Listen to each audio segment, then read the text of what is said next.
Since 1992, Genesis House has been helping real people heal from addiction on their private recovery campus in beautiful Palm Beach County, Florida. Their family-owned program is accredited by the Joint Commission and offers detox and dual diagnosis treatment in a comfortable and confidential setting. At Genesis House, they focus on treating the underlying causes of addiction. Their comprehensive approach includes psychiatric care, individual and small group therapy, trauma healing techniques, and holistic care including yoga, massage, and animal-assisted therapy. After treatment, their clients enjoy the lifelong support of a nationwide network of Genesis House alumni. Call Genesis House today at 1-800-737-0933 to speak with someone who understands. Visit them on the web at www.genesishouse.net. It's time to start your journey to a long and successful recovery.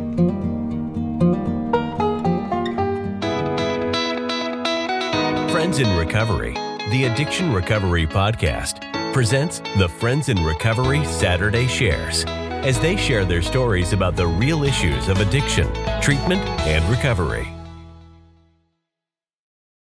I am Carl, and I am an addict alcoholic, slash ACA, slash codependent, slash, you name it. I identify with so many things. And it's funny because, in my early days, I would have, I could identify with being an addict so readily. I don't know, when I was 12 years old, I did meth for the first time, and I immediately thought, I knew what I was going to do from one day to the next day to the next day. When I finally got into a treatment program, I could easily admit that I was an addict. And it's funny because I'm gonna go through my little levels of acceptance here and kind of talk about some of the things that are harder for me to accept, right? When I was in treatment for the first time, I could say, I'm Carl, I'm an addict, but I could not say I'm Carl, I'm an alcoholic. Isn't that funny? I just think that's just I don't know. A lot of people are probably like that. I had a hard time, with alcohol, but I didn't ever really feel like it was a problem for me until it was a problem for me. And then of course, then I learned how to say that differently. As I got into recovery much later in my life, 42 years old, I was able to say, I'm Carl, I'm an alcoholic, and actually mean it and actually understand what I was saying. Knowing that I have an allergy of the body, an obsession of the mind, and all that good stuff that we talk about in our 12-step recovery language. But some of the other things that really I didn't understand were my emotions or how I felt about things. I didn't understand my relationships with other people and how I interpreted those or how I reacted to those things. And then and it took me quite a while to admit that, I have issues with, codependency. I have issues with control. I have issues with all these other things that are around my fiber and my being. And the reason being is that, I got sober and I thought I was doing really good. I fought with my wife very frequently, and it was something that we were used to doing. It was something that was pretty casual for us. When I was drinking, I would blow up probably around maybe every 3 to 6 months. We'd, go at each other, and it would be rah, and you fucking, and all that stuff. And I just thought that was normal. Does anybody else ever feel like that's normal? Because I thought that was just a complete normal way to be. And so I was sober about, I was 2 years sober, and I remember fighting with my wife really hard. And, and I wanted nothing more than to have my wife truly understand what it meant to be an alcoholic, right? Because I just wanted her to freaking understand, this mess, and I wanted to make sure that she understood that. But I was 2 years sober, and we were fighting one more time, and I forget what we were fighting about. And I remember I was leaning against our bedroom wall, and my back had slid down the wall. My knees are in my chest, and I'm fucking crying, and I'm looking up, and And I'm saying, I can't fucking do this anymore. And she's thinking, do what? Like, you know, marriage. My wife is thinking, can't do what? Marriage, you know? And she goes, what do you mean you can't do what? And I just fucking couldn't answer, but I fucking, you know, I was thinking sober. I was thinking sobriety. Like I can't do sober anymore. And here's the thing, I was 2 years sober and I never felt crazier in my entire fucking life. Now, isn't that weird? Like, you know, through all the, I went through shit in blood, shit in my pants, you know, like I went through, you know, burying bottles in the bottom of trash cans. And yet, you know, I never felt crazier than when I was sober. And to me, that just seems so insane. But here's the thing. I didn't understand what I was dealing with. I really didn't. I had been dealing with emotions and behaviors and attitudes, and I had been doing this stuff sober without any other break, without any relief. And you know what? Like I was going insane and I just didn't know it. And so, you know, my sponsor, I got a new sponsor in my first year of going to AA, and what a patient and loving man. Oh my gosh. Like I just, you know, I call him up crying, you know, I'm fighting with the bitch again, and this sucks, and I can't do it, you know, and you know, I tell you what, he would talk me through it, he talked me down, and then he, you know, we get to some of the bottoms of the stuff, but you know, more and more, he would say like, oh, you know, that's your codependency. Like that just sounds like more of your code. You know, you guys are enmeshed together, and you guys are just like, you guys just go at each other, and that's just who you are. And I would just be like, you know, I didn't understand it. I didn't understand a single thing about what he was saying. So it took about another year, and I really got into it because every time I approached him about some of the more significant problems in my life, and I learned that in recovery to write these things down. I learned to pay attention to them. You know, if they keep reoccurring, what are these things? So, so I went and I was like, in a true alcoholic fashion, you know, I'm like, that motherfucker says codependency one more goddamn time, and I'm going to go learn everything there is about codependency. And I'm going to make that you know, next time he says codependency, I'm going to throw it right back in his face, and I'm going to tell, fuck you, it's not codependency. Right. And then I went and learned everything there was about codependency. And I didn't have the power to say, fuck you. Because now it was true that's what it was, right? At the end of the day, that's, you know, what I started to learn about myself. And so one of the things I really learned is that I like to control how other people feel.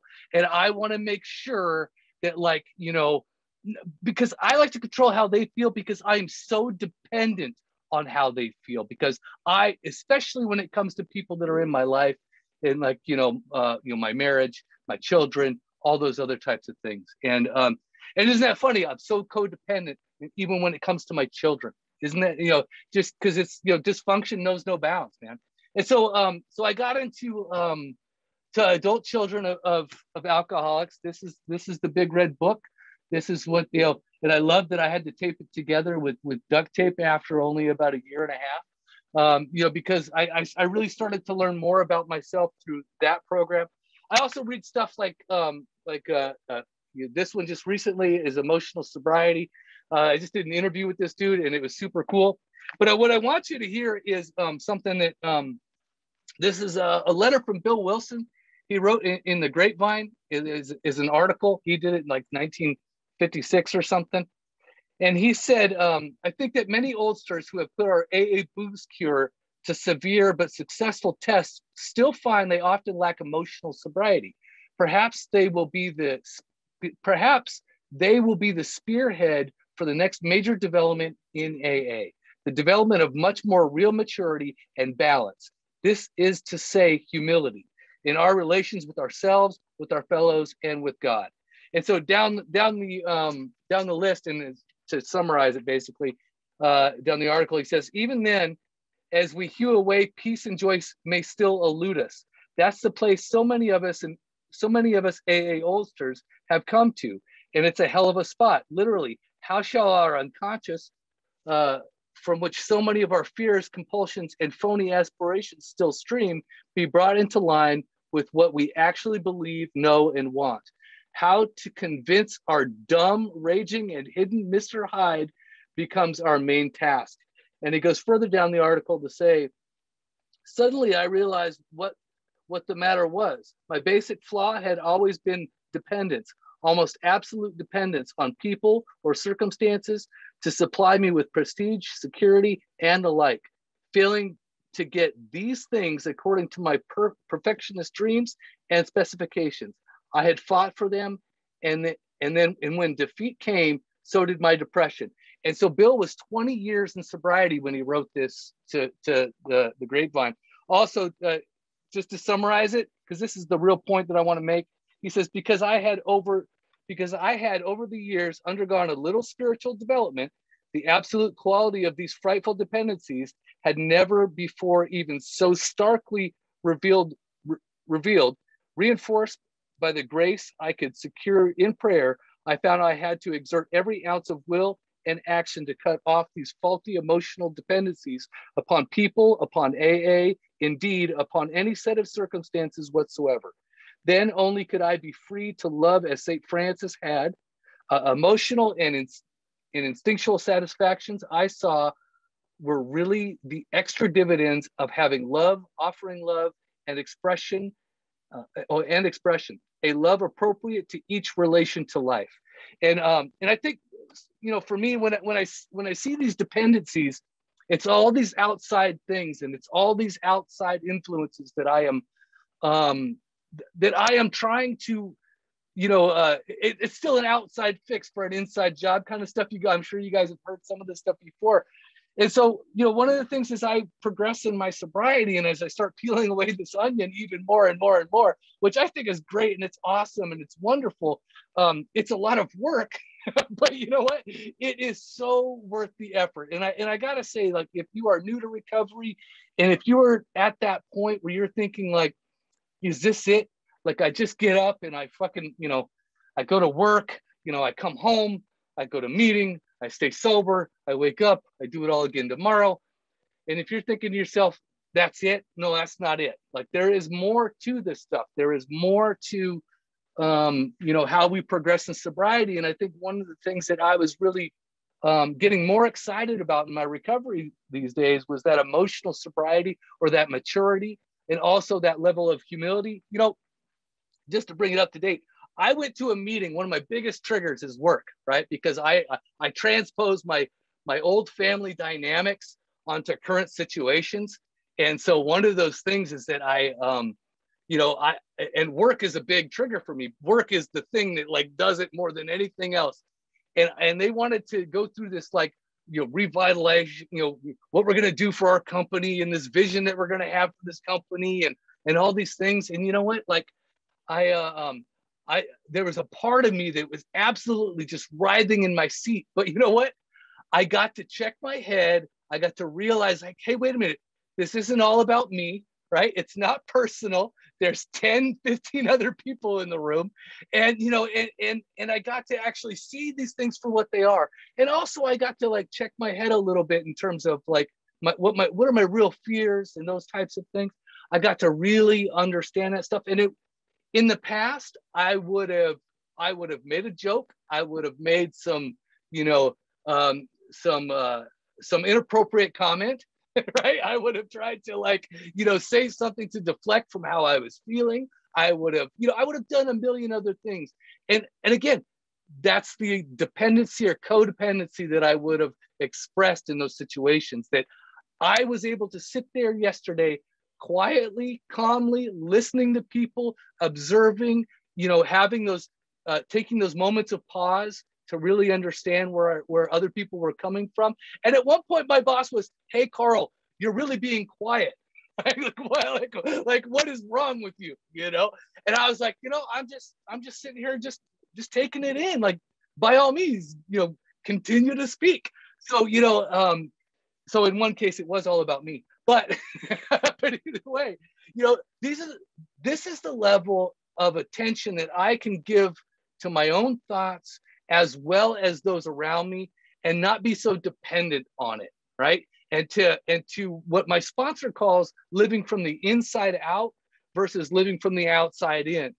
And I've only been given that, I think, again, through the grace of God, quote unquote, and through the higher power, through the operation of this program, like, and how we interact and who we are.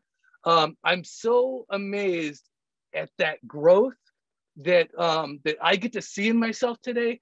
And I just know that, maybe some of you, old timers, people with a lot of time, maybe you guys have that, that experience. But I would love to hear after this talk what your guys' experience is with that stuff, how peeling that onion, what gets you excited about your sobriety, like where are the aha moments, because I just love this stuff, you know what I mean? Like there's days when it's like there's that challenge and there's that, and it sucked, and I'm leaning against the wall and I'm crying and I'm saying, I don't want to do this anymore. And then it goes, you give it a couple years and I'm like, hell yeah, I want to do this some more. You know what I mean? So I'm just curious as to where, your guys' recovery is, whether you're young or old. And I guess, looking for those aha moments. What are the ways that you guys have learned about yourself that is like truly makes recovery worth doing? So that's all I wanted to share with tonight. I hope that was long enough. If not, I can go further, but I hope that was long enough. So thank you, guys. That concludes this episode of Friends in Recovery Saturday Shares.